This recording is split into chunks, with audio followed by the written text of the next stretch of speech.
نحمد و نصلی علی رسول الکریم اما بعد اعوذ باللہ من الشیطان الرجیم بسم اللہ الرحمن الرحیم کذبت قبلہم قوم نوح وعاد وفرعون ذو الاوتاد وثمود وقوم لوط واصحاب الایکۃ اولئک الاحزاب ان کل الا کذب الرسل فحق عقاب وما ينظر هؤلاء إلا صيحة واحدة لها من فواق وقالوا ربنا أجل لنا قطنا قبل يوم الحساب اصبر على ما يقولون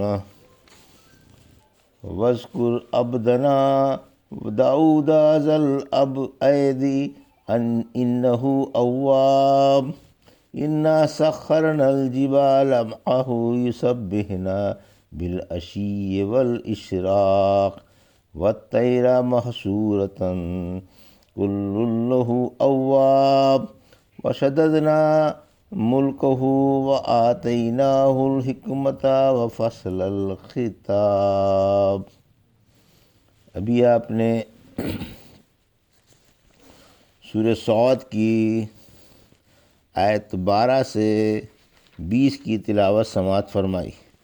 ان آیتوں کا ترجمہ اور تفسیر اس طرح ہے۔ کذبت قبلہم قوم نوح وعاد وفرعون ذو الاوتاد آیت 12، وثمود وقوم لوط واصحاب الایکۃ اولئک الاحزاب آیت 13، ان کل الا کذب الرسل فحق عقاب آیت 14، وما ينظر هؤلاء الا صيحة واحدة ما لها من فواق آیت 15، وقالوا ربنا عجل لنا قطنا قبل يوم الحساب آیت 16۔ ترجمہ: ان سے پہلے نوح علیہ السلام کی قوم نے، عادیوں نے، میخوں والے فرعون نے، سمودیوں نے، لوطیوں نے اور بن والوں نے، جو بڑی بڑی جماعتیں تھیں، جھٹلایا۔ ہر ایک نے اپنے اپنے پیغمبر کو جھٹلایا، پھر میرا عذاب واجب ہو گیا۔ یہ بس ایک چیخ کے منتظر ہیں جس میں دم لینے کی مہلت نہیں ملے گی۔ انہوں نے کہا، اے ہمارے رب، ہمیں ہمارا حصہ حساب کے دن سے پہلے جلدی سے دے دے۔ آپ ان کی باتوں پر صبر کریں۔ آپ ہمارے بندے داؤد کو، جو قوت والے تھے، یاد کریں۔ یقیناً وہ بڑے رجوع کرنے والے تھے۔ دیکھو، ہم نے پہاڑوں کو حکم دیا تھا کہ آپ کے ساتھ صبح و شام تسبیح پڑھتے رہیں، اور جمع ہو جانے والے پرندوں کو بھی حکم دیا تھا کہ سب ان کی وجہ سے تسبیح میں مصروف تھے۔ ہم نے ان کی حکومت کو مضبوط بنایا تھا اور انہیں حکمت اور فیصلہ کن بات عطا فرمائی تھی۔ یہ تھا ترجمہ۔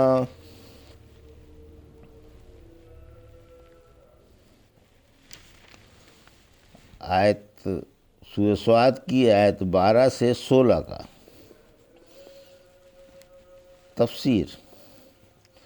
آیت 12 سے 14 اگلے سرکشوں کا بیان، جن گزشتہ قوموں پر رسول وقت کی مخالفت کی وجہ سے اللہ کا عذاب واجب ہو گیا تھا، ان کا بیان ہے۔ ان کے مفصل حالات قرآن میں جگہ جگہ موجود ہیں۔ فرمایا، یہ قومیں تعداد میں تم سے زیادہ، طاقت میں تم سے بڑی ہوئی، مال و جائیداد میں تم سے کہیں اونچی، اور اولاد میں تم سے کہیں زیادہ تھیں، لیکن جب اللہ کا عذاب آیا تو کچھ بھی ان کے کام نہ آیا۔ ہر ایک قوم نے اپنے اپنے رسول کو جھٹلایا اور حقدار عذاب بنی۔ ان کے ہلاک کیے جانے کا سب سے بڑا سبب رسولوں کی تکذیب و مخالفت تھی۔ اسی لیے تم کو رسول اللہ صلی اللہ علیہ وسلم کی مخالفت سے سخت پرہیز کرنا چاہیے اور اللہ کے عذاب سے ڈرنا چاہیے۔ آیت 15، کافروں کو نفخ صور کا انتظار، یعنی یہ تو بس نفخ صور کے منتظر ہیں جو مقررہ وقت پر پھونکا جانے والا ہے۔ ذلت آ جانے پر اس کو موقوف نہیں کیا جائے گا۔ قیامت کی شرطیں تو ظاہر ہو رہی ہیں، اب وہ قریب ہی ہے، دور نہیں۔ جب اللہ تعالیٰ اسرافیل کو سور پھونکنے کا حکم فرمائے گا تو زمین و آسمان والوں میں سے کوئی بھی زندہ نہ رہے گا اور سب بے ہوش ہو جائیں گے، علاوہ ان کے جن کو حق تعالیٰ نے مستثنیٰ فرما دیا ہے۔ آیت 16، مشرکوں کی مذمت۔ اس میں مشرکوں کی مذمت ہے کہ وہ عذاب کی جلدی مچا رہے ہیں اور اپنے اوپر بد دعائیں کر رہے ہیں۔ کافروں نے عذاب کی جلدی مچائی تھی، مثلاً انہوں نے یہ کہا تھا سورہ انفال کی آیت 32 میں کہ اللہ اگر یہ دین سچا ہے، سچا اور تیرے پاس والا ہے تو ہم پر آسمان سے پتھر برسا یا ہمارے پاس دردناک عذاب بھیج۔ کہا جاتا ہے کہ انہوں نے دنیا ہی میں اپنا جنتی حصہ مانگا تھا، گویا جنت کو بعید از عقل سمجھ کر اسے جھٹلانے کے طور پر یہ مذاق کیا تھا، یعنی جو بھلائی یا برائی آخرت میں پہنچنے والی ہے وہ دنیا میں پہنچ جائے۔ چونکہ یہ باتیں دل لگی کے طور پر تھیں، اس لیے حق تعالیٰ نے رسول کو حکم فرمایا کہ آپ ان کی ایذا پر صبر کرتے رہیں۔ صبر کا نتیجہ شاندار فتح و نصرت کی صورت میں برآمد ہوگا۔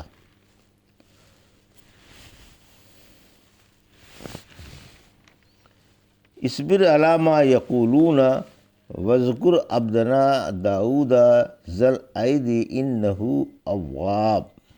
آیت 17، انا سخرنا الجبال معہ یسبحن بالعشی والاشراق۔ آیت 18، والطیر محشورۃ کل لہ اواب۔ آیت 19، وشددنا ملکہ وآتیناہ الحکمۃ وفصل الخطاب۔ آیت 20۔ ترجمہ، آپ ہمارے بندے داؤد کو جو قوت والے تھے یاد کریں، یقیناً وہ بڑے رجوع کرنے والے تھے۔ دیکھو ہم نے پہاڑوں کو حکم دیا تھا کہ آپ کے ساتھ صبح و شام تسبیح پڑھتے رہیں، اور جمع ہو جانے والے پرندوں کو بھی حکم دیا تھا کہ سب ان کی وجہ سے تسبیح میں مصروف تھے۔ ہم نے ان کی حکومت کو مضبوط بنایا تھا اور انہیں حکمت اور فیصلہ کن بات عطا فرمائی۔ یہ تھا ترجمہ۔ آیت 17 سے 20 کا تفسیر۔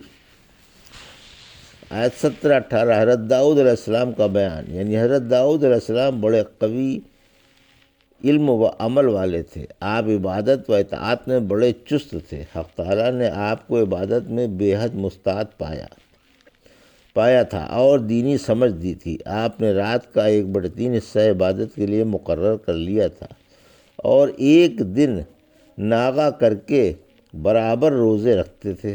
رحمت عالم صلی اللہ علیہ وسلم نے فرمایا، اللہ کو حضرت داؤد علیہ السلام کی نماز اور آپ کے روزے بہت پیارے ہیں۔ آدھی رات تک سوتے، پھر تہائی رات تک عبادت کرتے، پھر رات کے چھٹے حصے میں سو جاتے۔ ایک دن روزہ رکھتے اور ایک دن نہ رکھتے۔ جب دشمن سے مقابلہ کرتے تو ڈٹے رہتے، بھاگتے نہیں اور بڑے توبہ کرنے والے تھے۔ اللہ کے حکم سے آپ کے ساتھ صبح و شام پہاڑ اور پرندے تسبیح خواہ رہتے تھے۔ سورہ سبا کی آیت 10 میں فرمایا، اے پہاڑوں اور اے پرندوں، ان کے ساتھ بار بار حمد و تسبیح کرو۔ جب آپ اپنی مخصوص و دلکش آواز میں زبور پڑھتے تو فضا میں اڑتے ہوئے پرندے بھی ٹھہر جاتے اور آپ کی رس بھری آواز سن کر اللہ کی پاکی اور حمد بار بار بیان کرتے۔ پہاڑوں کا بھی یہی حال تھا۔ چاشت کی نماز کا بیان۔ ام ہانی رضی اللہ عنہا فرماتی ہیں، رسول اللہ صلی اللہ علیہ وسلم نے فتح مکہ کے دن چاشت کی 8 رکعتیں پڑھیں۔ ابن عباس فرماتے ہیں، میرے خیال میں چاشت کے وقت نماز ہے۔ ثبوت میں یہ آیت پڑھی۔ پہلے ابن عباس چاشت کی نماز نہیں پڑھا کرتے تھے۔ ایک دفعہ عبداللہ بن حارث آپ کو ام ہانی کے پاس لے گئے اور ان سے کہا کہ آپ نے جو حدیث اشراق کی نماز کے بارے میں مجھے سنائی تھی انہیں بھی سنا دیجیے۔ کہنے لگیں کہ فتح مکہ کے دن رسول اللہ صلی اللہ علیہ وسلم میرے گھر تشریف لائے، پھر میں نے آپ کے حکم سے پردے کا انتظام کر کے پردے میں ایک لگن پانی رکھا۔ آپ نے غسل کر کے گھر کے ایک گوشے میں پانی چھڑک کر 8 رکعتیں پڑھیں، جن کے قیام، قعود، رکوع اور سجدے سب برابر تھے۔ پھر ابن عباس یہ کہتے ہوئے اٹھ کھڑے ہوئے کہ میں نے سارا قرآن پڑھا مگر مجھے اس میں چاشت کی نماز نہیں ملی تھی، آج مل گئی۔ پھر یہ آیت پڑھی، میں کہا کرتا تھا قرآن میں اشراق کی نماز کہاں ہے، اب معلوم ہوا یہ اشراق کی نماز ہے۔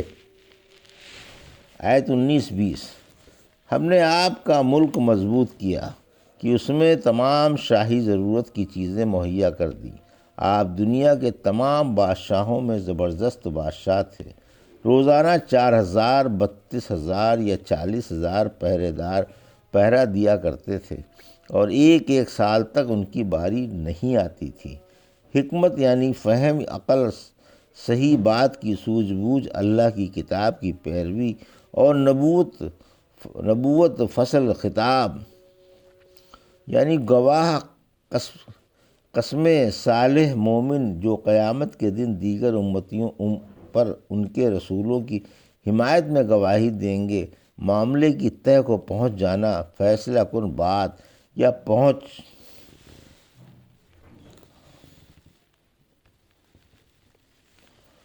پہنچ اما بعد حضرت داؤد کی ایجاد ہے، یہی فصل خطاب ہے۔